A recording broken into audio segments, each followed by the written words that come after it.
जय श्री राम दोस्तों, स्वागत करता हूं आपका अपने चैनल भक्ति की शक्ति में।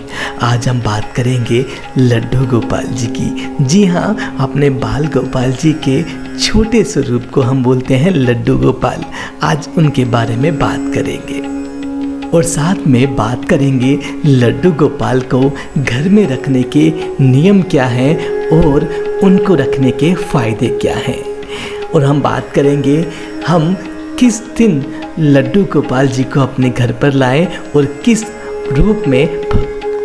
रूप में लड्डू गोपाल जी को घर पर लाएं और उनको घर में रखने के नियम क्या हैं, इसके बारे में आज हम बात करेंगे। तो चलिए भगवान श्री राम का नाम लेकर आज की वीडियो को शुरू करते हैं। तो नाम लीजिए, जय श्री राम, जय श्री राम, जय श्री राम।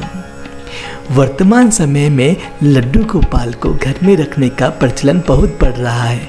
ऐसे में कोई उन्हें अपना बेटा, कोई सखा तो कोई पूजा के लिए उन्हें घर में लेकर आता है।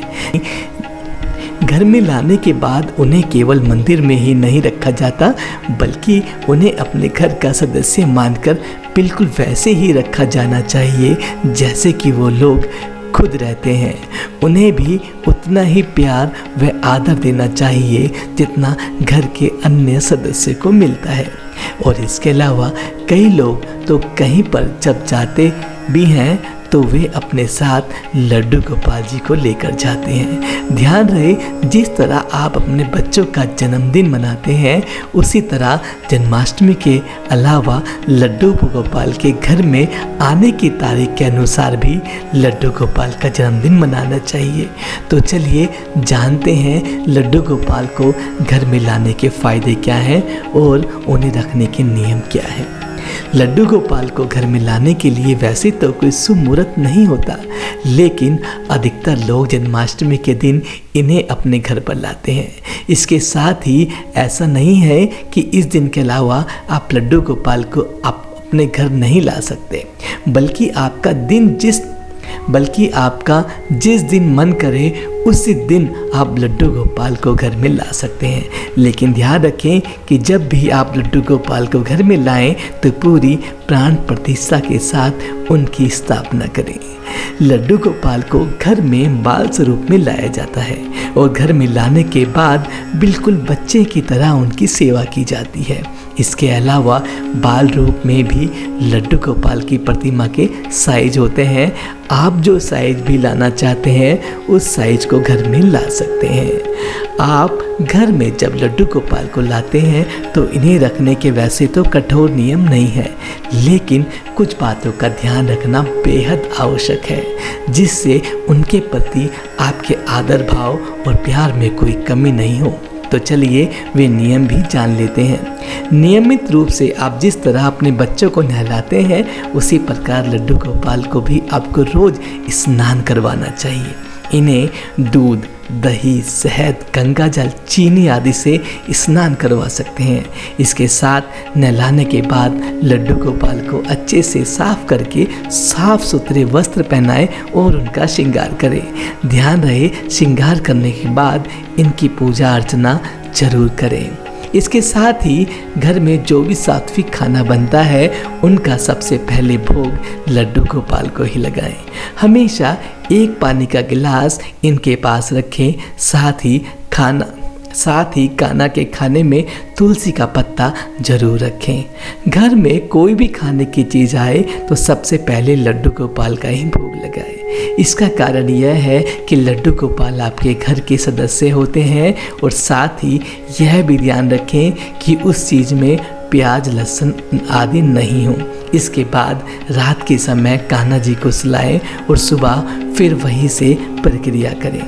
कुछ लोग घर के मंदिर में रखने के लिए कान्हा की प्रतिमा लाते हैं। वो चाहें तो वो भी इन नियमों का पालन कर सकते हैं, नहीं तो पूजा और भोग लगाकर ही इन्हें मान सकते हैं।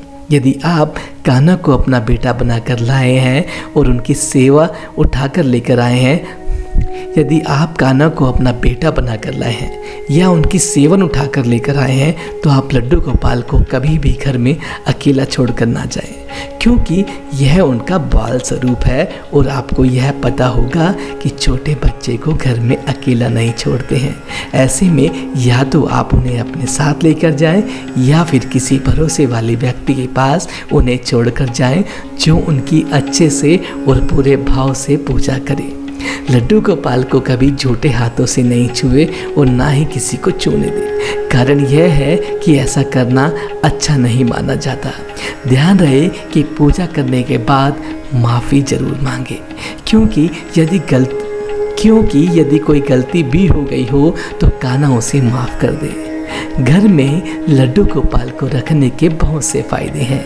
लड्डू गोपाल आपके घर, परिवार, व्यापार आदि को सफल बनाए रखने में मदद करते हैं। तो चलिए हम जानते हैं लड्डू गोपाल जी को रखने के फायदे क्या हैं।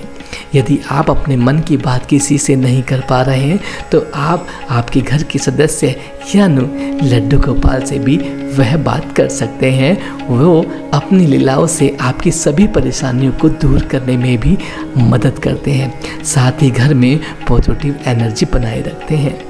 वहीं पूरे श्रद्धा भाव से लड्डू गोपाल की सेवा करने से जब आप मन की इच्छा हो वहीं पूरे श्रद्धा भाव से लड्डू गोपाल की सेवा करने पर जब आप मन की इच्छा को लड्डू गोपाल के सामने जाहिर करते हैं तो वह आपके मन की सभी इच्छाओं को पूरा करने में आपकी मदद करते हैं।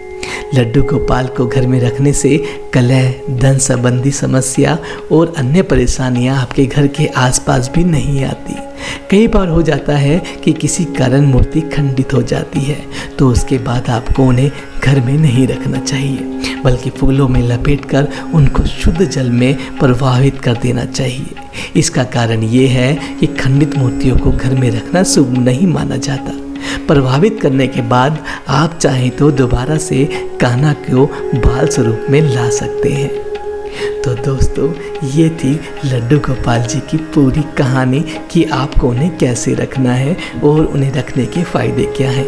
आशा करता हूँ ये आज की जो जानकारी है आपके लिए बेहद लाभकारी साबित हो। अगर आप भी लड्डू गोपाल के भक्त हैं तो चैनल को सब्सक्राइब जरूर करें।